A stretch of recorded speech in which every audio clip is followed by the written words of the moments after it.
وزیر اعظم پاکستان عمران خان کا کل بروز جمعہ اٹک دورہ متوقع. وفاقی وزیر برائے موسمیاتی تبدیلی Malik Amin Aslam Khan, I G forest Salman Warraich, additional secretary وزارت موسمیاتی تبدیلی Jiddat Ayaz, additional deputy commissioner Attock, district forest officer Attock, assistant commissioner Hazro اور ٹیم امین اسلم کا غازی بروہٹا نہر کے طرف ملک امین اسلم پارک گراؤنڈ چیچی کا دورہ. وزیر اعظم پاکستان کے دورے کی تیاریوں کے انتظامات کا جائزہ لیا. انشاءاللہ وزیر اعظم پاکستان عمران خان کا کل بروز جمعہ اٹک کا دورہ متوقع ہے.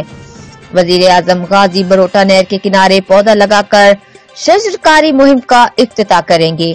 انشاءاللہ محکمہ جنگلات اٹک آئندہ 3 سالوں میں نہر کے اطراف 10 لاکھ پودے لگائے گا. Report Tayyab Awan, bureau chief, Geo express news, اٹک.